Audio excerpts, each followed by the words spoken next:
तो आइए आज हम लोग प्रभु के वचन के लिए रोमियो उसका 8 अध्याय और 8 अध्याय और उसके कुछ पदों को हम लोग पढ़ेंगे। रोमियो 8 उसका 26 और 27 पद, और इसमें से मैं आपके लिए इन पदों को पढ़ूंगा। मेरे पास हिंदी बाइबल है और हिंदी बाइबल में से रोमियो उसका 8 अध्याय 26 और 27 पद मैं पढ़ रहा हूं। इस रीति से आत्मा भी हमारी दुर्बलता में सहायता करता है, क्योंकि हम नहीं जानते कि प्रार्थना किस रीति से करना चाहिए, परंतु आत्मा आप ही ऐसी आहें भर भर कर जो बयान से बाहर है हमारे लिए विनती करता है। और मनो का जांचने वाला जानता है कि आत्मा की मनसा क्या है, क्योंकि वो पवित्र लोगों के लिए परमेश्वर की इच्छा के अनुसार विनती करता है। मैंने ये दो पद आपके सामने पढ़ा, रोमियो 8 अध्याय उसका 26 और 27 पद। और आज के सुबह का जो संदेश है इसका शीर्षक है प्रार्थना और पवित्र आत्मा। मैं निवेदन करूंगा, अगर ब्रदर फ्रांसिस आपने इसमें डाल दिया है तो अच्छी बात है, अगर नहीं डाले हैं तो एक बार डाल सकते हैं। जो आज के हमारे पॉइंट्स हैं उसको कमेंट सेक्शन वगैरह आप डाल देंगे या डिस्क्रिप्शन में, तो फिर बाकी लोग आप लोग इसको देख भी सकते हैं, क्योंकि इसके आधार पे हम लोग आज के वचन को देखने वाले हैं।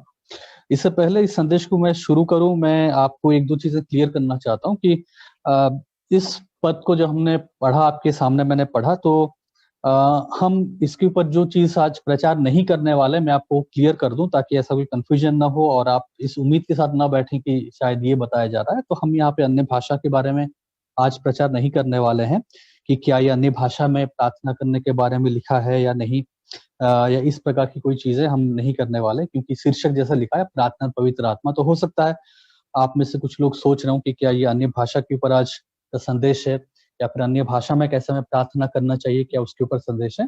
तो उसके ऊपर ये संदेश नहीं है। हम लोग बेसिकली इन दो वर्सेस में से पवित्र आत्मा की सहायता से हम कैसे प्रार्थना करें, या फिर पवित्र आत्मा में कैसे सहायता करता है प्रार्थना करने में, इसके बारे में हम लोग देखने वाले हैं। तो इन दोनों पदों को पढ़ने के बाद मैं एक चीज इंट्रोडक्शन में आपके सामने शेयर करना चाहूंगा, और उसके बाद हम लोग आज के संदेश के कुछ पॉइंट्स के ऊपर जाएंगे। आप सभी लोग जानते हैं कि प्रार्थना एक मसीह के जीवन में एक जरूरी चीज है। हम सभी मसीह लोग प्रार्थना के ओर विश्वास करते हैं। हम अलग अलग विषयों के लिए प्रार्थना करते हैं, हम अलग अलग लोगों के लिए प्रार्थना करते हैं, हम अलग अलग परिस्थितियों के लिए प्रार्थना करते हैं। हमारी कलीसियाओं में हम लोग प्रेयर मीटिंग्स रखते हैं, हमारे घरों में हम लोग प्रार्थना करते हैं, व्यक्तिगत रूप से प्रार्थना करते हैं। और जब हम प्रार्थना की बात करते हैं, बहुत सारे ऐसे गवाहियां भी हम लोग सुनते हैं जहाँ पे लोग प्रार्थना से जुड़ी हुई बहुत बड़ी बड़ी गवाहियां देते हैं कि किस प्रकार प्रार्थना के द्वारा परमेश्वर ने उनके जीवन में एक बहुत बड़ा कार्य किया, किस प्रकार एक बहुत बड़ी बीमारी थी, या फिर एक बहुत बड़ा दिक्कत था उनके सामने, किस प्रकार एक बहुत बड़ा समस्या था उनके सामने, किस प्रकार एक बहुत बड़ी विपत्ति थी उनके सामने, और प्रार्थना के द्वारा कैसे वो ठीक हो गई। कई बार आप इस प्रकार के लोगों के बारे में भी सुनते हैं जिसको आमतौर पे हम लोग प्रार्थना योद्धा कहते हैं। वो लोग बहुत घंटों तक प्रार्थना करते हैं। वो केवल 10 मिनट या 15 मिनट प्रार्थना नहीं करते, वो घंटों घंटों प्रार्थना में रहते हैं, और उन्हें प्रेयर वॉरियर्स कहा जाता है, या फिर प्रार्थना के योद्धा कहा जाता है। तो एक प्रकार का ये ग्रुप है जहाँ पे हम लोग प्रार्थना से जुड़े हुए ऐसे लोगों के बारे में सुनते हैं, ऐसी गवाहियां सुनते हैं जहाँ पे प्रार्थना के उत्तर में हम बहुत बड़ी बड़ी चीजों को सुनते हैं। एक तरफ ऐसा भी एक ग्रुप है जो लोग ये कहते हैं कि हमारे साथ तो ऐसा नहीं होता। हम जब प्रार्थना करते हैं, हमारे प्रार्थना करने से तो कुछ ऐसी बड़ी बीमारियां ठीक नहीं हो जाती। हम प्रार्थना करते हैं, लेकिन हमारी प्रार्थना के उत्तर में हम तो कुछ ऐसे बड़े बड़े काम को होते हुए नहीं देखते हैं, बहुत बड़े बड़े चिन्ह चमत्कार होते हुए नहीं देखते हैं, या दूसरे शब्दों में कहा जाए तो उनके पास ऐसी बहुत बड़ी गवाहियां नहीं होती है। तो ये दो एक्सट्रीम हम पाते हैं कई बार हमारे मसीह समाज में। कई बार इनके बारे में आप पढ़ते हैं जहाँ पे एक व्यक्ति, जैसा मैंने कहा, उन लोगों के पास बहुत पॉजिटिव आप कह सकते हैं गवाहियां होती हैं, प्रार्थना के उत्तर में बहुत बड़ी बड़ी चीजें, प्रार्थना के उत्तर में बहुत बड़े बड़े कार्य। और एक तरफ ये लोग जहाँ पे वो कहते हैं कि वो प्रार्थना तो करते हैं लेकिन ऐसा कुछ नहीं होता है। बड़ी बड़ी बीमारियों का तो दूर, अगर वो अपने सरदर्द के लिए भी प्रार्थना करते उनका सरदर्द ठीक नहीं होता है। बड़े बड़े चिन्ह चमत्कार तो दूर, लेकिन अगर वो अपने जीवन के कुछ आवश्यकताओं के लिए, जो जरूरी चीजें हैं उसके लिए प्रार्थना करते हैं, वो भी नहीं हो पाता। तो ये दो एक्सट्रीम ग्रुप्स आप पाते हैं। तो आज की सुबह हम लोग ने इन दो वचनों को पढ़ा, दो वर्सेस को पढ़ा, रोमियो 8 उसका 26 और 27 अध्याय। हम आज क्या करना चाहते हैं? आज की सुबह हम ना तो ये सीखना चाह रहे हैं कि क्या हम पवित्र आत्मा में होके कैसे अन्य भाषा में प्रार्थना करें, न हम आज ये सीखने वाले कि कैसे प्रार्थना ऐसा किया जाए कि बहुत बड़े बड़े प्रार्थना को उत्तर मिले। ना हम आज ये बात करना चाह रहे हैं कि क्या ये लोग बहुत विश्वास में कमजोर हैं कि अगर वो अपने सर दर्द के लिए, अपनी बीमारी के लिए प्रार्थना करते हैं, प्रार्थना को उत्तर नहीं मिलता, कैसे इसके ऊपर जय पाया जाए। हम वो बात भी नहीं करने वाले। हम बेसिकली आज की सुबह बात ये करने वाले हैं कि किस प्रकार पवित्र आत्मा हमें सहायता करता है प्रार्थना करने के लिए। और जैसा मैंने यहाँ पे पढ़ा 26 पद में, इसी रीति से आत्मा भी हमारी दुर्बलता में सहायता करता है, क्योंकि हम नहीं जानते कि प्रार्थना किस रीति से करनी चाहिए, परंतु आत्मा आप ही ऐसी आहें भर भर कर जो बयान से बाहर है हमारे लिए विनती करता है। और मनों को जांचने वाला जानता है कि आत्मा की मनसा क्या है, क्योंकि वो पवित्र लोगों के लिए परमेश्वर की इच्छा के अनुसार विनती करता है। अब परमेश्वर के एक दास हैं जिन्होंने इसी वचन के ऊपर उन्होंने एक्सप्लेन किया है, और उनका नाम डॉगलस है करके, और उन्होंने उनका एक कमेंट्री है जो मैं कई समय पहले पढ़ा था। और वहां पे वो इस प्रकार लिखते हैं कि परमेश्वर की इच्छा को जानने में हमारी जो विफलता होती है, उसका परिणाम ये होता है कि हम लोग परमेश्वर के विशेष और निश्चित परमेश्वर के सामने हम विशेष और निश्चित रूप से प्रार्थना करने में असमर्थ हो जाते हैं। वो हमारी इस वीकनेस के बारे में बताते हैं, और वो कहते हैं कि परमेश्वर की जो इच्छा है, परमेश्वर का जो हमारे जीवन के लिए, हमारे जीवन की परिस्थितियों के लिए जो इच्छा है, जब हम उसको कई बार नहीं जानते हैं या फिर जान नहीं पाते, वो विफलता का परिणाम ये होता है कि हम परमेश्वर से विशेष और निश्चित रूप से प्रार्थना करने में असमर्थ हो जाते हैं या फिर दुर्बल पड़ जाते हैं। और इस कारण परमेश्वर की आत्मा यानी कि पवित्र आत्मा हमें सहायता करता है, और पवित्र आत्मा से हमें सहायता मिलती है, जो स्वयं उन प्रार्थनाओं को अर्पण करने के लिए हमारी सहायता करता है, जो पूरी रीति से परमेश्वर से मेल खाती है। मैं इसको थोड़ा सा आपको एक्सप्लेन करूंगा, और फिर हम लोग आज के इस मैसेज के फर्स्ट पॉइंट में जाएंगे। कहने का अर्थ यह है, 26 पद में जैसा हमने पढ़ा कि इस रीति से आत्मा भी हमारी दुर्बलता में सहायता करता है। इस दुर्बलता के बारे में ये जो प्रचारक हैं या सेवक हैं, ये लिखते हैं कि ये हमारी दुर्बलता क्या है, ये कौन सी दुर्बलता है, कौन सी दुर्बलता है जिसके बारे में ये बात यहाँ पे कहा जा रहा है। कहने का अर्थ ये है कि जो प्रार्थना में एक दुर्बलता का सामना हम करते हैं, वो ये है कि हमारी प्रार्थना कई बार या अक्सर परमेश्वर के सामने विशेष और निश्चित नहीं हो पाती। हम बड़े कंफ्यूज्ड रहते हैं, हमें मालूम नहीं होता है कि क्या प्रार्थना करें। तो ये जो कंफ्यूजन होता है कई बार हमारे जीवन में, हम निश्चित नहीं हो पाते हैं कि क्या प्रार्थना करना चाहिए, कैसे प्रार्थना करना चाहिए। ये इसलिए भी होता है क्योंकि हम खुद परमेश्वर की इच्छा को नहीं जानते हैं। कई बार हम परमेश्वर कोई खास परिस्थिति को लेके, खास विषय को लेके, हमारे जीवन के खास चीज को लेके कई बार हम समझ नहीं पाते हैं कि परमेश्वर की इच्छा क्या है। और जब हम ये जान नहीं पाते तो ऑब्वियसली हमारी प्रार्थना भी निश्चित और विशेष नहीं हो पाती। ये हमारी एक दुर्बलता होती है, और पवित्र आत्मा यही पे हमारी सहायता करता है कि जहां पे हम इस दुर्बलता से गुजर रहे होते हैं, परमेश्वर की विशेष इच्छा या फिर परमेश्वर की इच्छा को हम जान नहीं पाते हैं, और परमेश्वर की इच्छा को ना जानने के कारण हमारी प्रार्थनाएं कई बार विशेष या फिर स्पेसिफिक नहीं हो पाती हैं, कई बार सटीक नहीं हो पाती है। इसी दुर्बलता में हमारी सहायता करने के लिए पवित्र आत्मा हमारे साथ दिया गया है, ताकि पवित्र आत्मा क्या करता है, हमारी इस दुर्बलता के समय हमारी सहायता करता है कि हम परमेश्वर के सामने उस प्रार्थना को कर पाए या फिर उस रीति से प्रार्थना कर पाए जो पूरी रीति से परमेश्वर के इच्छा के अनुसार है। इसलिए सच है कि हम लोग कई बार जानते नहीं है कि हमें क्या प्रार्थना करना है, लेकिन ये हमें डिस्करेज नहीं करना चाहिए। हमें इस वजह से चुप नहीं हो जाना चाहिए, हमें इस वजह से निराश नहीं हो जाना चाहिए कि अरे मुझे नहीं मालूम कैसे प्रार्थना करना है, इस विषय को कैसे प्रार्थना करूं, मुझे समझ में नहीं आ रहा। तो हमें इन बातों को देख के या सुन के डिस्करेज नहीं होना चाहिए। हमें इन बातों से घबराना नहीं चाहिए, हमें इन बातों से भयभीत नहीं होना चाहिए कि हम कैसे प्रार्थना करें, कैसे इसको प्रार्थना करें, किस बात पे प्रार्थना करें, कैसे इस टॉपिक को लेके हम प्रार्थना करें, हमें नहीं घबराना चाहिए। लेकिन हमें आश्वासन रखना चाहिए कि पवित्र आत्मा हमारी इस दुर्बलता में हमारी सहायता करेगा। तो प्रेरित पौलुस यहाँ पे अपने विचार में बहुत स्पष्ट हैं, बहुत क्लियरली वो ये समझाना चाह रहे हैं और ये कहना चाह रहे हैं कि वो हमें प्रार्थना करने के लिए प्रोत्साहन करना चाहते हैं, खास तौर से जब हम अपने आप में प्रार्थना में दुर्बल महसूस करते हैं, क्योंकि पवित्र आत्मा हमारे लिए प्रार्थना या मध्यस्थता कर रहा है। इस वजह से जो इंट्रोडक्शन है, इसी परिचय के साथ मैं शुरू करना चाह रहा हूँ कि आज जब हम प्रार्थना के विषय को देखेंगे, पवित्र आत्मा और प्रार्थना के विषय को देखेंगे, तो हम विशेष रूप से इसी बात पे फोकस करने वाले हैं कि हमारी दुर्बलता, और दुर्बलता किस प्रकार की दुर्बलता, ये दुर्बलता वो दुर्बलता है जहां पे हम जान नहीं पाते कि हमें प्रार्थना कैसे करना। ये वो दुर्बलता है जहां पे हमें मालूम नहीं होता है कि खास किस परिस्थिति में कैसे प्रार्थना करना चाहिए। एक व्यक्ति के जीवन में जब कोई विपत्ति आती है, या फिर हमारा कोई जानने वाला है, हमारा रिश्तेदार है, हमारे दोस्त हैं, हमारे कलीसिया के भाई या बहन है, जो हो सकता है एक बहुत बड़ी विपत्ति से होके जा रहा है और हमें मालूम नहीं कि हमें कैसे प्रार्थना करना है। तो ऐसी परिस्थिति में, चाहे वो आपके जीवन से जुड़ा हुआ है, चाहे आपके दोस्त, रिश्तेदार, आपके घर वाले, आपके चर्च के लोग, उनसे जुड़ा हुआ है, आपके सगे संबंधी से जुड़ा हुआ है, जब ऐसी परिस्थिति आती है तो आप घबराएं, आप डर मत जाएं, आप प्रार्थना करना बंद न कर दें, क्योंकि यही वो दुर्बलता है जहां पे पवित्र आत्मा हमारी सहायता करता है।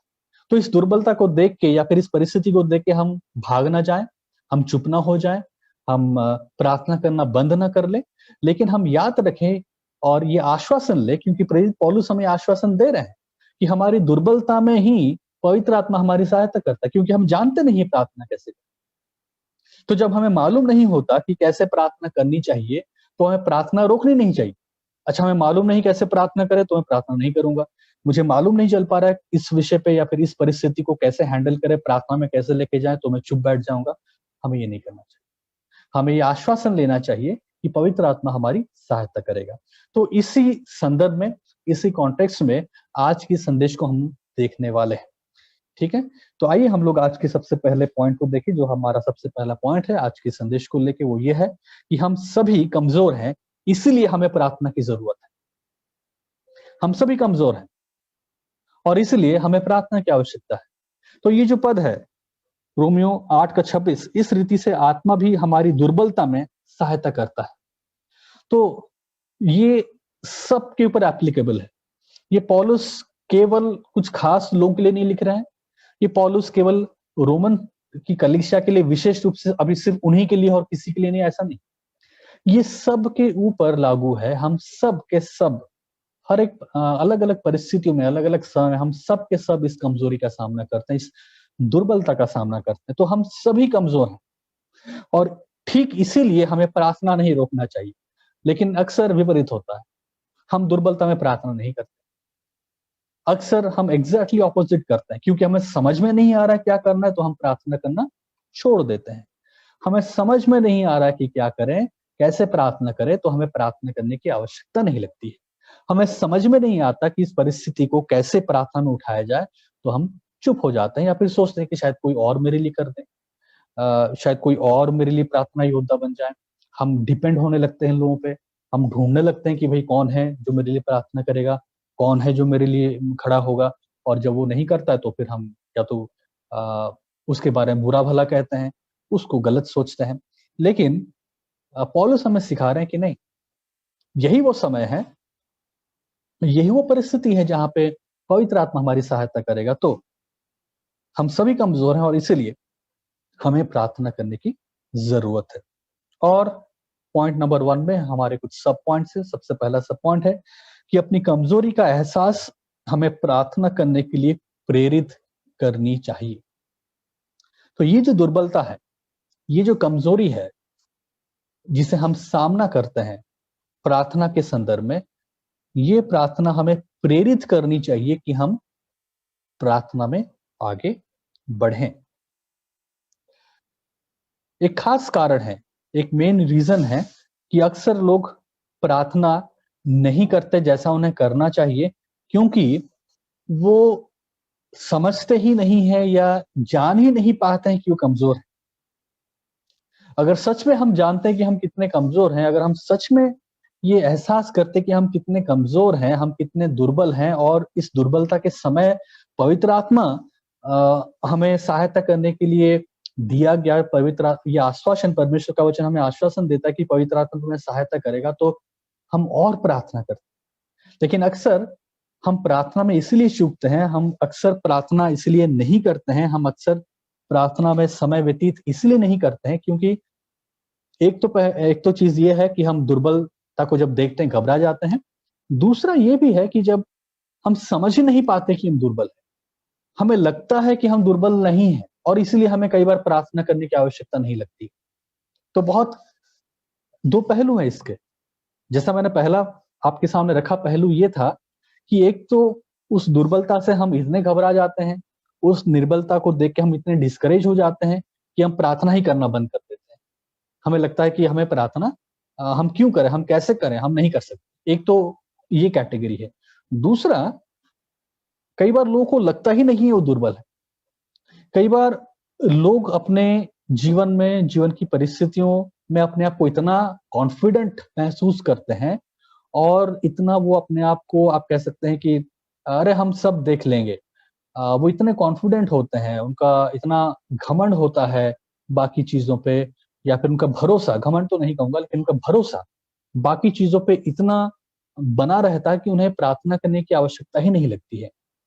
वो बाकी चीज़ों के ऊपर इतने निर्भर हो गए होते हैं कि उन्हें ये लगता ही नहीं है कि वो वास्तव में दुर्बल हैं, और इस दुर्बलता में पवित्र आत्मा उनकी सहायता करना चाहता है प्रार्थना, और वो आते नहीं है प्रार्थना। तो बड़ी ही ये विडंबना है, एक बहुत ही अजीब माहौल है, एक बहुत ही अजीब सच्चाई है जो हम देखते हैं लोगों के जीवन में, मसीहों के जीवन में, जिस वजह से वो लोग प्रार्थना नहीं करते। वो ये अंगीकार करना ही नहीं चाहते, वो ये मानना ही नहीं चाहते, वो ये जानना ही नहीं चाहते कि वो लोग वास्तव में दुर्बल हैं, और इस दुर्बलता में उन्हें पवित्र आत्मा की सहायता की आवश्यकता है, जो कि उन्हें अपनी दुर्बलता में प्रार्थना करने के लिए मददगार होगा, सहायता करेगा, अगुवाई करेगा, उनके लिए प्रार्थना करेगा, या फिर प्रार्थना में उनकी अगुवाई करेगा। वो अपने घमंड में, अपने कॉन्फिडेंस में, बाकी चीज़ों के ऊपर अपने भरोसे में बहुत ज़्यादा आगे बढ़ चुके होते हैं कि वो समझ ही नहीं पाते, देख ही नहीं पाते कि उनकी वास्तविकता ये है कि वो दुर्बल हैं। जबकि बाइबल में हमारे पास ऐसे उदाहरण हैं, जो लोग इतने, आप कह सकते हैं कि सामर्थ से भरे हुए लोग थे, इतने सामर्थी थे, लेकिन फिर भी वो लोग प्रार्थना में इसलिए जाते थे क्योंकि वो लोग समझते थे कि वो लोग दुर्बल हैं। हम इलाय के जीवन को देखते हैं, एक स्पिरिचुअल जायंट आप कह सकते हैं कि अगर आप कहें ओल्ड टेस्टामेंट में मोसेस और एलाइजा ये दोनों ऐसे कैरेक्टर्स हैं जो बहुत सामर्थी हैं। हम देखते हैं एलाइजा के जीवन में, एलाइजा कौन व्यक्ति था? एक ऐसा व्यक्ति था जो इतना बड़े-बड़े चिन्ह चमत्कार करता था। एक ऐसा व्यक्ति था जो केवल प्रार्थना के द्वारा परमेश्वर की आग गिरती है और वहां पे वो जो बलिदान लेके आया हुआ होता है माउंट कार्मल पे, वो पूरा परमेश्वर का आग उसे ग्रहण कर लेता है, और इस प्रकार वो 400 बाल देवता के झूठे नबी और बाकी 450 झूठे नबी, टोटल 850, इन नबियों को अकेला व्यक्ति हरा देता है। एक ऐसा सामर्थी व्यक्ति, एक ऐसा परमेश्वर के सामर्थ्य से भरा हुआ व्यक्ति जो ऐसे बड़े-बड़े कामों को करता था या किया था, वो व्यक्ति भी खुद एक समय उसके बारे में हम पढ़ते हैं जेम्स 5:17 में, उसके बारे में कहा गया है कि वो हमारी तरह एक व्यक्ति था, हमारे स्वभाव का एक व्यक्ति था, और वो प्रार्थना करता था। तो एलाइजा अपने सामर्थ्य में इतना कॉन्फिडेंट नहीं था, भले ही वो सामर्थ्य था, लेकिन वो सामर्थ्य उसके जीवन में जो था, जो चिन्ह चमत्कार वो करता था, वो उसके जीवन में कभी भी इस प्रकार का घमंड लेके नहीं आया। उसको कभी भी इस प्रकार का एक ओवर कॉन्फिडेंट व्यक्ति नहीं बना दिया कि वो प्रार्थना करना बंद कर दिया। उसको एक प्रार्थना का व्यक्ति कहा जाता है। जेम्स 5:7, जब हम याकूब 4 का, सॉरी जी हाँ, 5 का 17, 5 का, हाँ, याकूब 5 और उसका 17 पर जब हम पढ़ते हैं, यहाँ पे एलाइजा के बारे में क्या लिखा है, उसके बारे में, एलाइजा के बारे में क्या कहा जा रहा है, मैं आपके लिए इसको पढ़ दे रहा हूँ। जेम्स यानी कि याकूब, उसका 5 अध्याय और 17 पद, और यहाँ पे लिखा है कि एलिया भी तो हमारे समान दुख सुख भोगी मनुष्य था और उसने गिड़ गिड़ाकर प्रार्थना की। बात ये नहीं था कि वो मेह बरसा नहीं, लेकिन प्रार्थना का जो एटीट्यूड, गिड़ गिड़ाकर प्रार्थना कर। तो हम देखते हैं कि हमारे समान, इसको कहा जा रहा है कि हमारे समान दुख सुख भोगी मनुष्य था। इसका अर्थ क्या है? अर्थ इसका केवल यही है कि एलिया अपने जीवन में, एलाइजा अपने जीवन में उन परमेश्वर की सामर्थ से भरा हुआ व्यक्ति था। वो बड़े बड़े काम करता था, लेकिन फिर भी वो अपनी कमजोरी को समझता था। वो जानता था कि वो एक दुर्बल और निर्बल मनुष्य है, और इसीलिए वो गिड़गिड़ा के प्रार्थना करता था। वो कभी भी अपने चिन्ह चमत्कार के एक्सपीरियंस में ओवर कॉन्फिडेंट नहीं हो गया। वो कभी भी परमेश्वर के साथ अपने चाल चलन के जीवन में इतना ओवर कॉन्फिडेंट नहीं हो गया कि वो भूल गया कि वो भी एक साधारण मनुष्य है। वो जब प्रार्थना किया तो गिड़गिड़ा के प्रार्थना किया, एक प्रार्थना का व्यक्ति था। लेकिन आज कई बार हम अपने जीवन में देखते हैं कि अगर हमारे जीवन में कुछ अच्छी बातें होने लगती है, हमारा जीवन सब ठीक ठाक चलने लगता है, हम इतने ओवर कॉन्फिडेंट हो जाते हैं, हम अपने जीवन में अपने, चाहे धन है, चाहे हमारी नौकरी है, चाहे हमारे घर वाले हैं, या फिर हमारा एक्सपीरियंस है, हम उस पे इतना डिपेंड हो जाते हैं और उसमें हम इतना कॉन्फिडेंट हो जाते हैं कि हमें लगता ही नहीं है कि हमें परमेश्वर की आवश्यकता है। हमें भी दुर्बलता निर्बलता में प्रार्थना की आवश्यकता है। हम खुद अपनी निर्बलता और दुर्बलता में पवित्र आत्मा की सहायता लें और प्रार्थना करें। हमें लगता है हम सब संभाल लें। मूसा के जीवन का हम लोग देखते हैं। मूसा जो इतना बड़ा चिन्ह चमत्कार करने वाला व्यक्ति, जिसके बारे में लिखा है कि इजराइल में ऐसा व्यक्ति मतलब पैदा ही नहीं हुआ था जिसके द्वारा परमेश्वर इतने बड़े चिन्ह चमत्कार किए, लेकिन वो क्या प्रार्थना करता है? भजन संहिता 90 और उसका 17 पद। लोग भजन संहिता 91 बहुत रट लेते हैं और भजन संहिता 91 बहुत कोट करते हैं। जब भी विपत्ति आती है, जब भी समस्या आती है, अक्सर लोग कहते हैं कि भाई घर में जो है आप खोल के साम्स 91 पढ़ो, साम्स 91 पढ़ो, परमेश्वर तुम्हारी सहायता करेगा। क्यों? क्योंकि साम्स 91 भजन संहिता 91 में लिखा है, परमेश्वर हमारा रक्षक, जो परम प्रधान के छाव में स्थान, जो परम प्रधान के छाए हुए स्थान में बैठा रहेगा, वो सर्वशक्तिमान की छाया में ठिकाना पाएगा।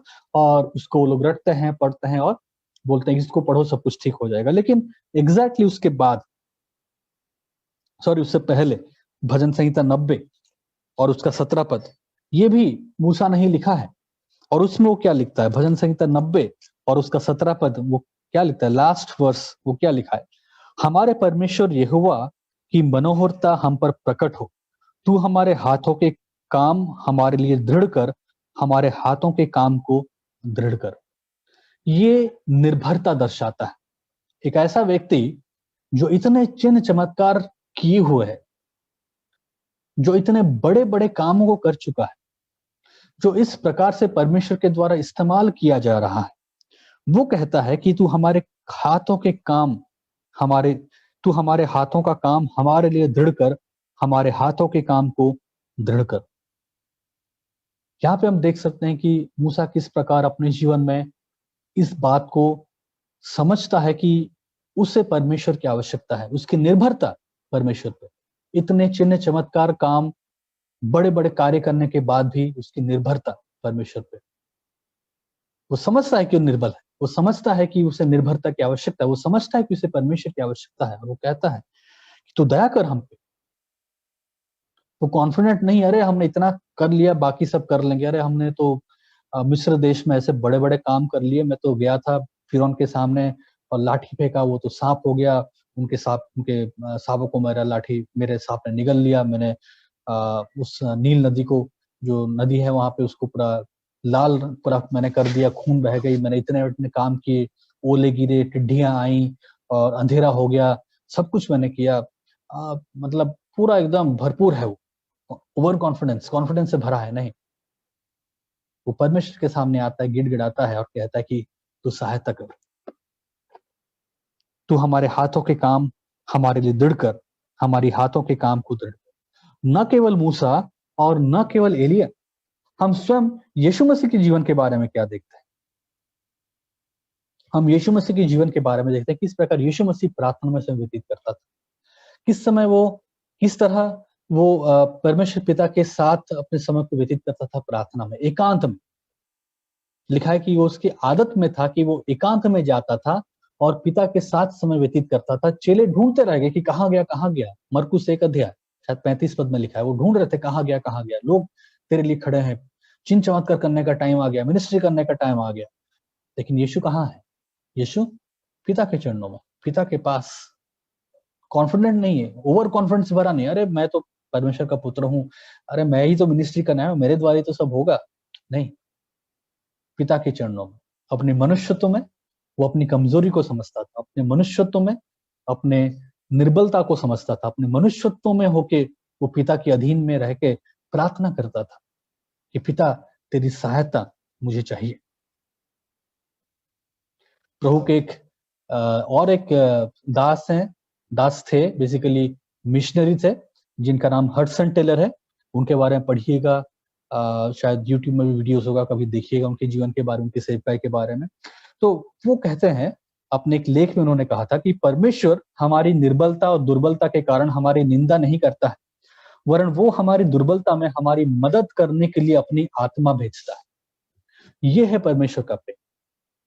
वो क्या करता है, हमारी निर्बलता में, हमारी दुर्बलता में अपनी पवित्र आत्मा को भेजता है। और जैसा रोमियो 8:26 में हमने पढ़ा, इसी रीति से आत्मा भी हमारी दुर्बलता में सहायता करता है, क्योंकि हम नहीं जानते कि प्रार्थना किस रीति से करनी चाहिए, परंतु आत्मा आप ही ऐसी आहें भरकर जो बयान से बाहर है हमारे लिए विनती करता है। ये परमेश्वर की इच्छा है, ये परमेश्वर की योजना है, क्योंकि वो जानता है कि हम लोग निर्बल हैं। वो जानता है कि हमारे निर्बलता और दुर्बलता में हम प्रार्थना नहीं कर पाएंगे। हमारे निर्बलता और दुर्बलता में प्रार्थना कैसे करना हमें नहीं मालूम, क्योंकि हम नहीं जानते हैं कि प्रार्थना किस रीति से करनी चाहिए। परमेश्वर ये जानता है, और वो इसलिए पवित्र आत्मा देता है कि वो हमारी सहायता करे। लेकिन हमारा दिमाग इतना फिरा हुआ है, हमारा दिमाग इतना घमंड से भरा हुआ है, हमारे दिमाग इतने आप कह सकते हैं कि हमारा दिमाग इतनी बुरी चीजों से ग्रस्त है, इतनी बुरी तरह से हम आप कह सकते हैं कि बुरे हैं, कि हम पवित्र आत्मा की सहायता लेना तो दूर, हमें लगता है कि हम सब कर लेंगे। हमें लगता है कि हमारे लिए कोई बात क्या है, मतलब सब जानते हैं, अरे देख लिया जाएगा, कर लिया जाएगा, सब देख लेंगे हम। अरे इतने साल से मिनिस्ट्री कर रहे हैं, इतने साल से प्रभु में है, सब मालूम है हमको। हमें कई बार लगता है कि हम सब जानते हैं, और हम बस जब इसको पढ़ते हैं हम वहीं पे घूमते रहते हैं। हमारा जो सुई है उस पे घूमता है। अच्छा, अन्य भाषा में प्रार्थना करना है, अच्छा ये अन्य भाषा के बारे में बात करता है, और हम उसी में फंसे हैं बस। अन्य भाषा में प्रार्थना करना है, नहीं करना है, कैसे करें, क्या रहस्य है इसका। लेकिन और यहाँ पे भी हम अपने ही वाहवाही ढूंढ रहे हैं। हम यहाँ पे भी स्वार्थी हैं। हम यहाँ पे भी अपना मतलब निकालने में लगे कि हम पवित्र आत्मा में होके अन्य भाषा में प्रार्थना करें तो हम आत्मिक हैं, वो नहीं कर पा रहे तो आत्मिक नहीं है। कैसे तुम कर सकते हो पवित्र आत्मा में? मैं तुम्हें सिखाऊंगा, मैं तुम्हें बताऊंगा, ऐसे करो तो तुम आत्मा से भरोगे। हम यहाँ पे भी अपना ही चीज घुसा रहे हैं, यहाँ पे भी हमें अपना ही वाहवाही करना है, यहाँ पे भी हम अपना मतलब निकालने के लिए बैठे। लेकिन अगर हम सच में देखें तो हम पाएंगे कि हम सच में कितने आप कह सकते हैं कि हमारी प्रवृत्ति कितनी बुरी है। वास्तव में हमारी सोच कितनी घटिया है, हमारे सोच कितने बुरे हैं कि हमारे निर्बलता, हमें मालूम नहीं होता कैसे प्रार्थना करना है। हमें हमें हमें शब्द नहीं मालूम कैसे प्रार्थना करना है। हम इतने दुर्बल हैं, निर्बल हैं इन बातों में कि हमें प्रार्थना करना नहीं मालूम, कैसे प्रार्थना की जाए इन परिस्थितियों में, क्योंकि हम परमेश्वर की इच्छा को कई बार समझ नहीं पाते, जान नहीं पाते। हम जानते नहीं किस रीति से हमें प्रार्थना करनी चाहिए। और परमेश्वर कहता है, भैया मैं इसलिए पवित्र आत्मा मैं तुम्हें दे रहा हूं, इसलिए पवित्र आत्मा है ताकि वो तुम्हारी सहायता करे। लेकिन हम ये मानना ही नहीं चाहते, हम कमजोर, हम मानना ही नहीं चाहते हम लोग दुर्बल हैं। हम मानना ही नहीं चाहते कि हमें प्रार्थना करना नहीं मालूम। हम ये स्वीकारना ही नहीं चाहते कि हम कमजोर हैं, हम दुर्बल हैं। पवित्र आत्मा हमारी सहायता कर, नहीं, हम यहाँ पे अपना ही बात ढूंढ रहे हैं। हम यहाँ पे भी या तो ओवर कॉन्फिडेंट है, या तो फिर हम अपना ही मतलब यहाँ पे कि मुझे पवित्र आत्मा में अन्य भाषाएं प्रार्थना करना मालूम है और तो मैं ज्यादा अच्छा हूँ, तुम्हें नहीं मालूम, तुम बेकार हो, तुम आओ मैं तुम्हें सिखाऊंगा। तुम्हारे अंदर विश्वास की कमी है, नहीं विश्वास की कमी है, इसलिए तुम्हें नहीं मालूम कैसे प्रार्थना करना चाहिए पवित्र आत्मा में। यहाँ पे भी हमारी वाहवाही, यहाँ पे भी कैसे अपने आप को हम अच्छा बना के साबित कर ले, कैसे यहाँ पे हम दिखा दे कि भाई हम ए ग्रेड के विश्वासी हैं, कैसे हम यहाँ पे साबित करके दिखा दे कि भाई हम बेस्ट हैं, हमें सब मालूम है उनको नहीं मालूम। मतलब आप देख पा रहे हैं यहाँ पे, समझिए यहाँ पे कि हमारे जीवन में जो विकेडनेस है ना, हमारे जीवन में जो पाप है, हमारी पाप की प्रवृत्ति कितनी है। दूसरा सब पॉइंट, ये जो हमारी कमजोरी है ये हमारे प्रार्थना पर भी प्रभाव डालती है। ये हमारी जो कमजोरियां हैं ये हमारे प्रार्थना में प्रभाव डालती हैं। मैं इसको नकारात्मक रूप में नहीं लेके जा रहा हूं, लेकिन मैं आपको समझाना चाह रहा हूं कि हमारे जीवन की जो कमजोरियां होती हैं, जहां पे हम समझ नहीं पाते कि हमें कैसे प्रार्थना करना चाहिए, ये कैसे हमारे प्रार्थना को प्रभाव डालता है। और मैं पौलुस प्रेरित के जीवन से इन बातों को दिखाऊंगा और बताना चाहूंगा कैसे पौलुस इन बातों को उन्होंने समझा कि वो इन बातों में निर्बल है। तो पौलुस यहाँ पे जब लिखते हैं विशेष रूप से रोमियो 8 उसका 26 में कि इस रीति से आत्मा भी हमारी दुर्बलता में सहायता करता है, ये खुद उनका अपना एक्सपीरियंस था, क्योंकि वो खुद अपने जीवन में कुछ ऐसे चीजों को वो लोग सामना किए, कुछ ऐसी बातें उनके जीवन में हुई जहां पे उन्होंने ये चीज समझा कि मैं निर्बल हूं, मैं दुर्बल हूं, मुझे नहीं मालूम कैसे प्रार्थना करना चाहिए। और इन बातों को उन्होंने अंगीकार किया कि हाँ मैं निर्बल हूं। हम देखते हैं यहाँ पे दूसरा कुरिन्थियों 12 अध्याय और इसमें मैं आपके लिए पढ़ना चाहूंगा 9 पद से आगे।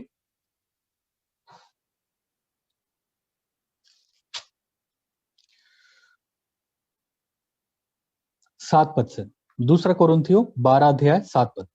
इसलिए कि मैं प्रकाशनों की बहुतायत से फूल ना जाऊं, मेरे शरीर में वो कांटा चुभोया गया, अर्थात शैतान का एक दूत कि मुझे घूसे मारे ताकि मैं फूल न जाऊं। इसके विषय में मैंने प्रभु से 3 बार विनती की कि मुझसे ये दूर हो जाए, पर उसने मुझसे कहा मेरा अनुग्रह तेरे लिए बहुत है, क्योंकि मेरी सामर्थ्य निर्बलता में सिद्ध होती है। इसीलिए मैं बड़े आनंद से अपने निर्बलताओं पे घमंड करूंगा कि मसीह की सामर्थ्य मुझ पर छाया करती रहे। इस कारण मैं मसीह के लिए निर्बलताओं में और निंदाओं में और दरिद्रता में और उपद्रव में और संकटों में प्रसन्न हूं, क्योंकि जब मैं निर्बल होता हूं तभी बलवंत होता हूं। पौलुस यहाँ पे विशेष रूप से क्या समझाना चाह रहे हैं, क्या बताना चाह रहे हैं वो यहाँ पे? एक तो बात यह है जहाँ पे 12 अध्याय में आप जानते हैं कि उनका वो दर्शन, जहाँ पे वो कहते हैं कि मैं तीसरे स्वर्ग गया और इन बातों को मैंने देखा जो कि एक मनुष्य बोल नहीं सकता। अब यहाँ पे कमेंट सेक्शन में कृपया करके आप ये मत पूछिएगा कि ये तीसरा स्वर्ग क्या है, कितने होते हैं, ये सब यहाँ पे ना पूछें और ना ही मैं यहाँ पे आपको बताऊंगा। लेकिन मेरा जो फोकस है यहाँ पे इस बात को समझाने पे है कि अपनी निर्बलता को समझना और अंगीकार करना और जानना कि अपनी निर्बलता में हम क्या कर सकते हैं। पौलुस कहते हैं ये सब चीजें जब उनके साथ हुई, वो कहते हैं कि भाई 12 अध्याय के 1 पद से कि उन्होंने ऐसे ऐसे दर्शन को देखा और तीसरे स्वर्ग गए और इन बातों को उन्होंने सुना जो एक असाधारण मनुष्य, मतलब वो कहा नहीं जा सकता, वो उसको कह नहीं सकते। 7 पद से वो कहते हैं इसलिए कि मैं प्रकाशनों की बहुतायत से फूल न जाऊं, कि उनके जीवन में जो ये प्रकाशन है, ये सब चीजें उसको फूल न जाए, इसलिए क्या किया गया, उन्हें फूल न जाऊं, मेरे शरीर में एक कांटा चुभोया गया, अर्थात शैतान का एक दूत कि मुझे घूसे मारे ताकि मैं फूल न जाऊं। अब यहाँ पे भी हम बात नहीं करने वाले वो कांटा क्या था, वो किस प्रकार का कांटा था, उसका अर्थ क्या है, हम उसमें भी नहीं जाने वाले हैं, ना मैं बताने वाला हूँ। लेकिन कहना क्या चाह रहे हैं पौलुस यहाँ पे, वो कहना चाह रहे हैं कि इसके विषय में मैंने प्रभु से 3 बार विनती की। उन्होंने ये विनती की कि ये चीज मुझसे दूर की जाए, ये जो कांटा मुझे चुभा जा रहा है इससे मुझे दूर किया जाए। लेकिन परमेश्वर ने क्या कहा कि मेरा अनुग्रह तेरे लिए बहुत है, क्योंकि मेरी सामर्थ निर्बलता में सिद्ध होती है। ये जब परमेश्वर कहते हैं तो पौलुस क्या करते हैं? तो पौलुस यहाँ पे कंक्लूड करते हैं इस चीज को, ये जो पूरी घटना जो हो रही है इसका जो निचोड़ वो लाके रखते हैं। उनका तीसरे स्वर्ग में उठाया जाना, वहां पे उन स्वर्गीय बातों को सुनना या फिर देखना जिसके बारे में वो वहां पे लिखते नहीं है और कहते हैं कि मैं कह नहीं सकता, ये कहना उचित नहीं है। और वो कहते हैं कि उनके जीवन में जो बहुतायत थी इन बातों की, प्रकाशनों का बहुतायत, उससे फूल न जाए, इस वजह से उन्हें वो कांटा चुभा गया। 3 बार उन्होंने प्रार्थना की। ये हर एक चीज जो हुई ताकि उसे फूल न जाए, और फिर परमेश्वर ने वो कांटा चुभोता है ताकि वो फूल न जाए। और इसके विषय में मैंने प्रभु से 3 बार विनती की कि मुझसे ये दूर करे, लेकिन परमेश्वर का जो ये वायदा उनसे था या फिर परमेश्वर ने जो उत्तर उन्हें दिया वो ये था कि मेरा अनुग्रह तेरे लिए बहुत है, क्योंकि मेरी सामर्थ तेरी निर्बलता में सिद्ध होती है। मेरी सामर्थ निर्बलता में सिद्ध होती है। तो इसका निचोड़ क्या, इसका कंक्लूजन क्या निकलता है?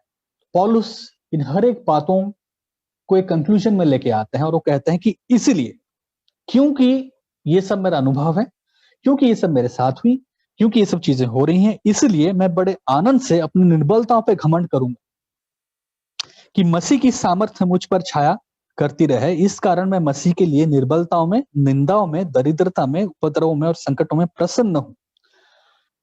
क्योंकि जब मैं निर्बल होता हूं तब बलवंत होता हूं। कहने का अर्थ, इसका निचोड़ ये है कि जब आपके और मेरे जीवन में ये परिस्थितियां आती हैं, पौलुस के जीवन में जो परिस्थितियां हैं, निंदा, निर्बलता, दरिद्रता, उपद्रव, संकट, ये वो परिस्थितियां होती हैं आमतौर से जहां पे हम विचलित हो जाते हैं।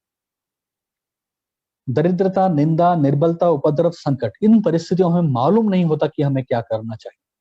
पौलुस एक विशेष एक्सपीरियंस को उठाते हैं जहां पे वो कहते हैं कि उनका तीसरा स्वर्ग जाना, इन बातों को देखना, और फिर उनका प्रकाशनों की बहुतायत के कारण वो कांटों का चुभे हो जाना, और कांटों का चुभे जाने के लिए उनका 3 बार प्रार्थना करना। और जब वो विशेष रूप से इसके लिए प्रार्थना करते कि ये कांटे मुझसे दूर की जाए, ये मुसीबत से मुझे छुटकारा दिया जाए, परमेश्वर कहता है कि मेरा सामर्थ तेरी निर्बलता में सिद्ध होगा।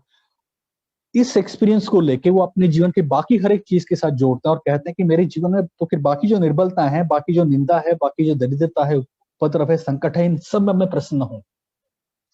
मुझे नहीं मालूम कि कैसे प्रार्थना करना चाहिए। मैंने प्रार्थना तो किया और मैं समझा भी नहीं इसको, क्योंकि मैं कैसे प्रार्थना करूं, उस प्रार्थना का उत्तर ही मुझे नहीं मिला। क्योंकि मैंने जब प्रार्थना की कि दूर कर, परमेश्वर कहता मैं दूर नहीं करूंगा। परमेश्वर कहता है कि मेरा सामर्थ्य तेरी निर्बलता में सिद्ध होगा। तो जब इन परिस्थिति में, उस विशेष परिस्थिति में मैं समझ ही नहीं पाया कि मुझे क्या ऐसी प्रार्थना करनी चाहिए जिसके द्वारा उसका उत्तर मुझे मिले, तो अब मैं समझता हूं कि मेरे उस परिस्थिति में और मेरे जीवन के बाकी परिस्थिति में भी जहां पे निर्बलता है, निंदा है, दरिद्रता है, उपद्रव है, संकट है, मैं प्रसन्न होऊंगा। तो आप और मैं जब अपने जीवन में निर्बलता और संकट और उपद्रव और निंदा और दरिद्रता और निर्बलता का सामना करते हैं, तब हमें क्या करना चाहिए? तब हमें भागना नहीं चाहिए। तब हमें प्रार्थना करना बंद नहीं करना चाहिए। पौलुस कहते हैं कि मैंने प्रार्थना किया और प्रार्थना करके मैं अपनी निर्बलता में आनंदित हुआ। क्योंकि जब मैं निर्बल होता हूं तब बलवंत भी होता हूं, क्योंकि परमेश्वर का अनुग्रह मेरे लिए काफी होता है और उसका सामर्थ्य मेरी निर्बलता में सिद्ध होता है। तो बात यहाँ पे नहीं है कि किस प्रकार से प्रार्थना किया, लेकिन बात यह है कि इस प्रार्थना में पौलुस हमें क्या समझाना चाह रहे हैं। इस प्रार्थना के द्वारा पौलुस हमें केवल यही समझाना चाह रहे हैं कि अपनी निर्बलता में, उन परिस्थितियों में जहां पे हमें मालूम नहीं होता कि हमें प्रार्थना कैसे करनी चाहिए, जहां पे हमें मालूम नहीं होता कि किस रीति से हमें प्रार्थना करनी चाहिए, ये वो निर्बलता का समय है जहां पे परिस्थितियां विपरीत होती हैं। और पौलुस के जीवन में यहाँ पे वो दरिद्रता की बात करता है, निर्बलता की बात करता है, उपद्रव की बात करता है, कठिनाइयों की बात करता है, और विशेष रूप से उस खास चीज की बात करता है जो कांटे के समान उसे चुभो रहा था, और वो 3 बार प्रार्थना कर चुका। उसे मालूम नहीं था कि और क्या रीति से प्रार्थना की जाए। वो इस बात अब संतुष्ट होता है, आनंदित होता है कि अब जब जब मैं निर्बल हूं मैं आनंदित होऊंगा, क्योंकि वो वहां पे समझता है कि पवित्र आत्मा उसकी सहायता करता है कि कैसे प्रार्थना करनी चाहिए। और इसीलिए आपको और मुझे भी प्रार्थना करनी चाहिए, हमें भागना नहीं चाहिए, हमें प्रार्थना रोकना नहीं चाहिए, हमें निरंतर प्रार्थना करना चाहिए। हम और एक जगह पे भी देखते हैं, फिलिपियोस का 1 अध्याय 22 से लेके 24 पद। फिलिपियोस का 1 अध्याय 22 से लेके 24 पद।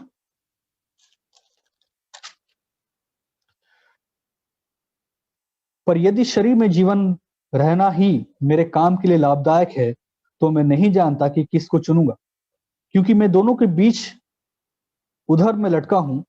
जी तो चाहता है कि कूच करके मसीह के पास जा रहूं, क्योंकि बहुत ही अच्छा है, परंतु शरीर में रहना तुम्हारे कारण और भी आवश्यक है। ये भी एक परिस्थिति देखते हैं पौलुस के जीवन में, जहां पे उसे मालूम नहीं क्या प्रार्थना करें, क्योंकि वो कहता कि मैं मुझे मालूम नहीं क्या करूं। यदि शरीर में जीवित रहना ही मेरे लिए मेरे काम के लिए लाभदायक है, तो मैं नहीं जानता कि किसको चुनूं। यहाँ पे एक दुर्बलता का समय है प्रार्थना में, जहां पे उन्हें नहीं मालूम कि वो क्या करें। मैं नहीं मालूम मैं किसको चुनूं, क्योंकि मैं दोनों के बीच उधर में लटका हूं। जी तो चाहता है कि कूच करके मसीह के पास जा रहा हूं, क्योंकि बहुत ही अच्छा है, परंतु शरीर में रहना तुम्हारे कारण और भी लाभदायक है। तो ये वो परिस्थिति है जहां पे वो अपने आप को भी रखते हैं और कहते हैं कि केवल आप नहीं, केवल मैं नहीं, केवल कुछ लोग नहीं, लेकिन ये पौलुस का भी एक्सपीरियंस है, उनका भी जीवन का एक अनुभव है, जहां पे वो देखते हैं यहाँ पे कि उन्हें नहीं मालूम है कि किस रीति से प्रार्थना करनी चाहिए। हमने दूसरा कोरिन्थियों 12 अध्याय में देखा, हम फिलिपियों 1 का 24 और 22 से लेकर 24 में देखते हैं। और 24 में कहते हैं, परंतु शरीर में रहना तुम्हारे कारण भी आवश्यक है। हाँ, तो 22 से लेकर 24 में देखते हैं, हम मूसा के जीवन को देखते हैं। मूसा जब प्रार्थना करता है, व्यवस्था विवरण 3 अध्याय 25 से लेकर 26 पद, ये भी आपके लिए पढ़ना चाहूंगा। व्यवस्था विवरण उसका 3 अध्याय और उसका 25 और 26 पद। इसलिए मुझे पार जाने दे कि यरदन पार के उस उत्तम देश को, अर्थात उस उत्तम पहाड़ और लबानोन को भी देखने पाऊं। परंतु यहोवा तुम्हारे कारण मुझसे रुष्ट हो गया और मेरी न सुनी, किंतु यहोवा ने मुझसे कहा, बस कर, इस विषय में फिर कभी मुझसे बातें ना करना। हम यहाँ पे भी देखते हैं कि मूसा प्रार्थना कर रहा है परमेश्वर से कि मुझे जाने दे, और परमेश्वर से जाने नहीं दे रहा है। जीवन की वो निर्बलता का समय, जहां पे वो जाना चाह रहा है, लेकिन परमेश्वर ने अब उसे रोक दिया है और कहा कि क्योंकि तूने लोगों के सामने मेरा सम्मान नहीं किया, तो फिर मैं तुझे जाने नहीं दूंगा। वो उस पार जाना चाह रहा है, इसलिए मुझे उस पार जाने दे कि यरदन पार के उस उत्तम देश को जाऊं, अर्थात उस उत्तम पहाड़ और लबनान को भी देखने पाऊं। परंतु यहोवा तुम्हारे कारण मुझसे रूठ गया या फिर रुष्ट हो गया और मेरी न सुनी, और ये कहा कि बस कर, इस विषय पे फिर कभी मुझसे बातें न करना। हम एलिया के बारे में देखते हैं, वो प्रार्थना करता है परमेश्वर की मेरा प्राण ले ले, पहला राजा 19 अध्याय 4 पद। या फिर यहाँ पर यीशु मसीह के बारे में कि अपनी मानवता में भी वो प्रार्थना करता है कि अगर हो सके तो ये प्याला, ये कटोरा मुझसे टाल दिया जाए, और ये तेरी इच्छा है तो, लेकिन जो तेरी इच्छा है वो मैं पूरी करूंगा। तो हम देखते हैं कि हर एक लोग अपने जीवन में एक कमजोरी के समय रहे, एक कमजोरी का सामना उन्होंने किया, जहां पे वो लोग को मालूम नहीं था कि क्या होगा, उन्हें मालूम नहीं था कि प्रार्थना का उत्तर कैसे मिलेगा। उनकी इच्छा तो कुछ थी, लेकिन परमेश्वर कुछ और कर रहा था। मेरे कहने का अर्थ यह है कि जब हम प्रार्थना की बात कर रहे हैं, जब हम यहाँ पे प्रार्थना के विषय में बातें कर रहे हैं, जब हम रोमियो 8 अध्याय में इस 26 पद को देख रहे हैं कि इस रीति से आत्मा भी हमारी दुर्बलता में सहायता करता है, क्योंकि हम नहीं जानते कि प्रार्थना किस रीति से करनी चाहिए। तो सबसे पहले पॉइंट में मैंने ये 2 चीजों को आपके सामने रखा। पहला कि हम सब कमजोर हैं और इसलिए हमें प्रार्थना करने की आवश्यकता है, और इस फर्स्ट पॉइंट में ये 2 पहलू थे, 2 सब पॉइंट है। पहला कि अपनी कमजोरी का एहसास हमें प्रार्थना करने के लिए प्रेरित करनी चाहिए, और दूसरा सब पॉइंट ये था कि हमारी कमजोरी हमारे प्रार्थना पर प्रभाव डालती है। तो आज की सुबह इस पहले पॉइंट में, जो कि रोमियो 8 अध्याय और 26 और 27 पद से लिया गया है, मैं केवल एक चीज आपके सामने रख रहा हूं। वो ये है कि हम सब कमजोर हैं, हम सब कमजोर हैं, और यही वो कारण है जिस वजह से हमें प्रार्थना करनी चाहिए। हम अक्सर विपरीत करते हैं, हम भाग जाते हैं, लेकिन बाइबल हमें बताती है कि नहीं, हम कमजोर हैं और इसीलिए हमें प्रार्थना करनी चाहिए। और उदाहरण हमने देखा, मूसा का उदाहरण देखा, हमने यीशु मसीह का उदाहरण देखा, हमने एलिया का उदाहरण देखा कि कैसे अपनी कमजोरी का एहसास उन्हें प्रार्थना करने के लिए प्रेरित करता है। वो भले ही सामर्थी लोग थे, भले ही वो लोग चिन्ह चमत्कार करते थे, भले ही उनके द्वारा परमेश्वर ने बड़े-बड़े काम किए, लेकिन वो लोग क्या करते हैं, अपनी कमजोरी को एहसास करते हैं, और उसके द्वारा जब कमजोरी को एहसास करते हैं, वो उस कमजोरी के एहसास के द्वारा प्रार्थना करने के लिए प्रेरित भी होते हैं। और दूसरा हमने देखा कि हमारी जो निर्बलता है और कमजोरी है, वो हमारे प्रार्थनाओं पे प्रभाव डालती है। तो हम देखते हैं कि किस प्रकार पौलुस यहाँ पे अपनी कमजोरी की बात करते हैं। उन्हें मालूम नहीं कि कैसी प्रार्थना करनी चाहिए। उन्होंने प्रार्थना तो किया, प्रार्थना का उत्तर नहीं मिला, लेकिन वो इस चीज को समझे कि अब मुझे अपनी कमजोरी के ऊपर आनंद करना चाहिए। जैसे कि दूसरा कोरिन्थियों उसका 12 अध्याय और 9 पद से आगे हम लोग पढ़ते हैं। उन्होंने प्रार्थना किया, ये कांटा मुझसे दूर कर, लेकिन परमेश्वर ने कहा कि नहीं, मैं ये दूर नहीं करूंगा, मेरा अनुग्रह तेरे लिए काफी है। और फिर वो कहते हैं, इसीलिए मैं अपने कमजोरियों में आनंदित होता हूँ। भाग नहीं जाते, लेकिन आनंदित होते हैं अपने कमजोरी में, और इनकी कमजोरी इनके प्रार्थना में प्रभाव डाल रही है। अपनी कमजोरी में होकर वो प्रार्थना कर रहे हैं। तो ये कमजोरी का प्रार्थना में सकारात्मक प्रभाव आपके सामने मैं दर्शाने की कोशिश कर रहा था। अपनी कमजोरी को देख के लोग भागे नहीं, लेकिन अपनी कमजोरी के बावजूद वो लोग प्रार्थना किए। हमने देखा फिलिपियों की पत्री उसका 1 अध्याय 22 से लेकर 24 पद में, यहाँ पे भी उनकी वो कमजोरी थी, वो विचलित थे कि क्या करें, लेकिन फिर भी अपनी विचलित स्थिति में भी वो प्रार्थना करते हैं कि परमेश्वर की इच्छा पूरी हो। हम मूसा के जीवन में देखते हैं कि अपनी कमजोरी की स्थिति में वो जाना चाह रहा है उस पार।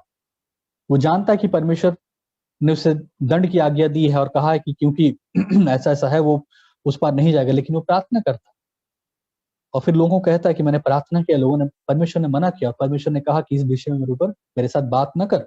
हम एलिया के जीवन में देखते हैं कि वो कमजोरी का सामना जब किया, उसने कहा कि मेरा प्राण ले ले। प्रार्थना कर रहा था, भली एक प्रकार से नकारात्मक प्रार्थना थी, डिस्करेजमेंट की प्रार्थना थी, लेकिन ऐसा नहीं था कि वो कहीं पे जाके कुछ कर दिया, लेकिन अपनी प्रार्थना में, अपनी कमजोरी में वो परमेश्वर से ही प्रार्थना करता है कि परमेश्वर मुझसे सहा नहीं जाएगा, तो मेरे प्राण ले ले। हम यीशु मसीह के जीवन में देखते हैं, अपनी कमजोरी की स्थिति में वो प्रार्थना करता है। अपनी कमजोरी की स्थिति, उनकी कमजोरी की स्थिति में, मनुष्यत्व की जो कमजोरी थी, उस स्थिति में जब वो पहुंचे, तो वो किस प्रकार व्याकुलता से प्रार्थना करते हुए कह रहे थे कि अगर हो सके ये प्याला मुझसे टाल दिया जाए, वरन मेरी इच्छा नहीं लेकिन तेरी इच्छा पूरी हो। तो आज की सुबह मैं पॉइंट 1 के साथ इंक्लूड करना चाहूंगा, क्योंकि अगर पॉइंट 2 में जाएंगे बहुत लंबा होगा। तो मैं चाहूंगा कि ये एक हफ्ता जो बीतेगा, आप अपने जीवन की कमजोरियों को देखें, अपने जीवन की कमजोरियों के बारे में सोचें, और इसे भागे नहीं, इसे भागिए नहीं। इसको सोच के आप दुखी मत हो जाइए। अपने जीवन की कमजोरियों को देख के आप लोगों पे गुस्सा ना हो जाइए, आप लोगों के ऊपर दोष न लगाएं कि कोई आपकी सहायता करता है या नहीं करता है। लेकिन याद रखें और देखें कि किस प्रकार यही वो स्थिति है, यही वो समय है जहां परमेश्वर आपकी सहायता करना चाह रहा है अपनी पवित्र आत्मा के द्वारा। आपकी कमजोरी की स्थिति में आप भाग मत जाइए प्रार्थना से। अपनी कमजोरी और निर्बलता में, जहां पे आपको मालूम नहीं चल रहा कि कैसे किया जाए, हो सकता है कोरोना के चलते आपके जीवन में इस समय कुछ परिस्थितियां आ रही हो, चाहे वो नौकरी से जुड़ा हुआ हो या पारिवारिक कुछ चीजें, या अगर कोरोना की स्थिति नहीं भी है, मतलब आपके लिए नहीं है, लेकिन कोई और बातें हों, आप पारिवारिक चीजें, आपकी सेहत को लेके, आपके धन को लेके, आपके और बाकी चीजों को लेके, तो समझे कि इस कमजोरी में जहां पे आपको नहीं मालूम कि क्या करना चाहिए, आपको नहीं मालूम कि कैसे प्रार्थना करें, आपके पास शब्द ही नहीं है कि कैसे प्रार्थना करें, तो आप भागिए मत, आप निराश मत होइए, आप हताश मत होइए, आप प्रार्थना करना बंद मत कीजिए। लेकिन याद रखें कि यही वो समय है यही वो चीज है जिसके बारे में परमेश्वर कहता है कि तुम्हारी कमजोरी में, जहां पे तुम्हें मालूम नहीं कि किस रीति से प्रार्थना की जाए, मैं पवित्र आत्मा भेजता हूं ताकि वो तुम्हारी सहायता करे। इस रीति से आत्मा भी हमारी दुर्बलता में सहायता करता है, क्योंकि हम नहीं जानते कि प्रार्थना किस रीति से करनी चाहिए। हम नहीं जानते प्रार्थना किस रीति से करनी चाहिए। नौकरी जा चुकी है, आप बीमार हैं, शारीरिक समस्या है, आर्थिक समस्या है, मानसिक समस्या है, कलीसिया में लोगों के साथ कुछ समस्या है, जो भी चीजें हैं, उपद्रव है, कठिनाई है, दरिद्रता है, परेशानी है, लेकिन पौलुस कहते हैं कि मैं इन हर एक चीज के बीच में आनंदित होता हूं। मैं इस चीजों के बारे में बताता हूं, मैं इन चीजों में घमंड रखता हूं, क्योंकि जब जब ये कमजोरियां मेरे जीवन में आती हैं, दुर्बलताएं आती हैं, तब तब मैं परमेश्वर की सामर्थ को अपने जीवन में पाता हूं, क्योंकि पवित्र आत्मा मेरी सहायता करता है कि मैं इन समय में कैसे प्रार्थना कर पाऊं। तो परमेश्वर का सामर्थ का अनुभव करना का एक तरीका ये है। लोग कहते हैं ना, हमें परमेश्वर का सामर्थ अनुभव करना है। तो परमेश्वर का सामर्थ अनुभव करने का अर्थ ये नहीं है कि आपके अंदर बिजली का करंट दौड़ रहा है या नहीं दौड़ रहा है, आप कितना अभिषेक पाके भर गए हैं या नहीं भर गए हैं। परमेश्वर का सामर्थ का अर्थ नहीं है कि आप कितने लोगों के बारे में कितना भविष्यवाणी कर देते हैं या प्रार्थना करके कितने लोगों को चंगा कर देते हैं। परमेश्वर के सामर्थ का अनुभव करने का एक अर्थ ये भी है कि आप अपने जीवन के कमजोरी में, दुर्बलता में, जहां पे आपको नहीं मालूम कि कैसे प्रार्थना की जाए, दुर्बलता की परिस्थिति में जब आपको नहीं मालूम कि किस रीति से हमें प्रार्थना करनी चाहिए, दुर्बलता में जब आपको नहीं मालूम कि प्रार्थना में क्या, कैसे प्रार्थना करें, आप पवित्र आत्मा की अगुवाई में प्रार्थना करते हैं। पवित्र आत्मा जब आपको उस दुर्बलता में आपकी प्रार्थना करने में सहायता करता है, ये परमेश्वर का भी एक सामर्थ्य है। तो अगर आप अपनी निर्बलता में, अपनी दुर्बलता में पवित्र आत्मा का सहारा लेके, पवित्र आत्मा की सहायता से प्रार्थना में बने हुए हैं, इसका अर्थ यह है कि आप परमेश्वर की सामर्थ से भरे हुए हैं। इसका अर्थ यह है कि परमेश्वर का सामर्थ आपकी सहायता कर रहा है, आप परमेश्वर के सामर्थ का अनुभव कर।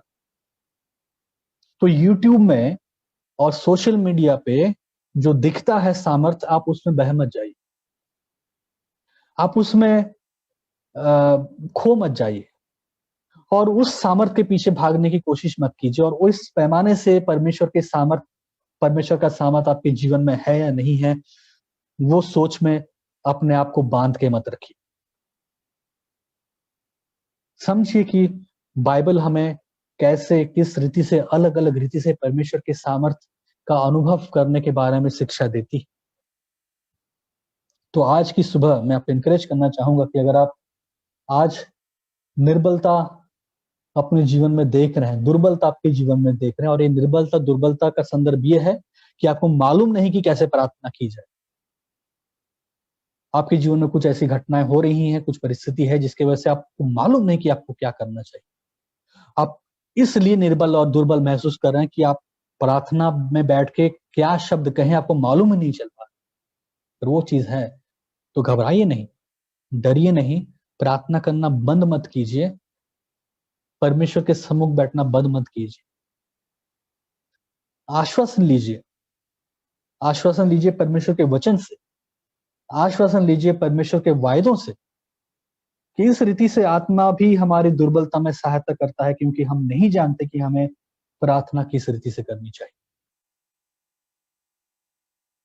तो प्रभु के सामने बैठिए, समय व्यतीत कीजिए, पवित्र आत्मा आपकी अगुवाई करेगा कि इस निर्बलता और दुर्बलता के समय जहां पे आपको मालूम नहीं कैसे प्रार्थना करना चाहिए, आप देखेंगे कि कैसे परमेश्वर आपकी सहायता करता है, क्योंकि परमेश्वर का वायदा है और यही परमेश्वर का सामर्थ्य है।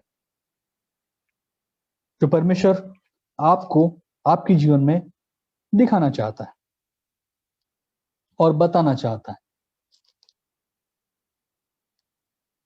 क्योंकि जैसा पौलुस यहाँ पे लिखते हैं, 2 कुरिन्थियों 12 अध्याय, इस कारण मैं मसीह के लिए निर्बलताओं में, निंदाओं में, दरिद्रता में, उपद्रव में, संकटों में प्रसन्न हूं, क्योंकि जब मैं निर्बल होता हूं तब बलवंत होता हूं। उस बलवंतता को पाइए, उस बलवंतता को अपने जीवन में कार्य करते हुए देखिए, जैसा पौलुस के जीवन में हुआ था। पौलुस के जीवन में ये बलवंतता होना, सामर्थ से भरना, ये नहीं था, केवल ये नहीं था कि वो बड़े बड़े जो काम कर रहा था। उसके जीवन में ये चीज था कि जिसके जीवन में ये कठिनाइयां थी, सेवकाई में जो कष्ट उठा रहा था, दुख उठा रहा था, और वो कहता अपने बारे में इस प्रकार कितने कितने कष्ट उठाए, और वो कहता मैं इसमें इसलिए घमंड करता हूं क्योंकि इन सब के बीच में मैं परमेश्वर के उस सामर्थ को देख रहा था कि कैसे इस निर्बलता और दुर्बलता में, जहां पे आमतौर से मुझे नहीं मालूम कैसे प्रार्थना करना है, नहीं मालूम कि कैसे बातों को रखना है, परमेश्वर मेरी सहायता कर रहा था। पवित्र आत्मा मुझे प्रार्थना में अगुवाई कर रहा था। इसी के साथ आज की सुबह इस संदेश को समाप्त करना चाहूंगा, और अगले संडे हम लोग दूसरा भाग देखेंगे, जहां पे हम लोग देखेंगे कैसे पवित्र आत्मा हमारी सहायता करता है, जो कि 26 पद का 8 का 26 पद का दूसरा हिस्सा है, और 27 पद है। परंतु आत्मा आप ही ऐसी आहें भरकर जो बयान से बाहर है हमारे लिए विनती करता है, और मनों को जांचने वाला जानता है कि आत्मा की मनसा क्या है, क्योंकि पवित्र आत्मा के लिए परमेश्वर की इच्छा के अनुसार विनती करता है। इसको हम लोग अगले हफ्ते कवर करेंगे। तो प्रभु आपकी सहायता करे, परमेश्वर आपकी अगुवाई करे कि आप इस हफ्ते अपनी निर्बलता के बावजूद, दुर्बलता की परिस्थिति में परमेश्वर में बलवंतता को पाएं, अनुभव करें, परमेश्वर की सामर्थ को प्रार्थना के समय महसूस करें। प्रभु आप सबको आशीष दें। आइए हम लोग प्रार्थना करेंगे, और हम सबों के लिए, हम अपने आप के लिए प्रार्थना करेंगे कि परमेश्वर सहायता करे। प्रभु जी, हम आज की सुबह धन्यवाद देते हैं कि आपका वचन हमें ढांढस देता है कि हमें निर्बलता और दुर्बलता के समय प्रार्थना में बने रहना चाहिए। निर्बलता और दुर्बलता के समय हमें प्रार्थना रोकना नहीं चाहिए, ये सोच के कि हम कैसे प्रार्थना करें और फिर क्या प्रार्थना करें। प्रभु आपका ये वायदा है कि आपकी पवित्र आत्मा हमारी सहायता करता है इन निर्बलताओं की परिस्थितियों में। जिस प्रकार मूसा, जिस प्रकार एलिया, जिस प्रकार प्रेरित पौलुस, जिस प्रकार प्रभु यीशु मसीह, आप इन सब लोगों ने जिस प्रकार अपनी कमजोरियों में भी प्रार्थना करना नहीं छोड़ा, अपनी कमजोरी की अवस्था में भी वो लोग प्रार्थना में पिता के पास आए और उस सामर्थ को पाए। हमारी प्रार्थना आज की सुबह है कि हम भी प्रभु जी यीशु, हम भी पिता परमेश्वर आपसे उस सहायता को पा सके, पवित्र आत्मा से उस सहायता को पा सके, पवित्र आत्मा से उस बल को और उस सामर्थ को पा सके कि अपनी निर्बलता में, अपनी दुर्बलता में हम पवित्र आत्मा की अगुवाई से प्रार्थना करने के द्वारा उन बातों में बलवंत होते जाएं, सामर्थ को पाते जाएं जो परमेश्वर की ओर से।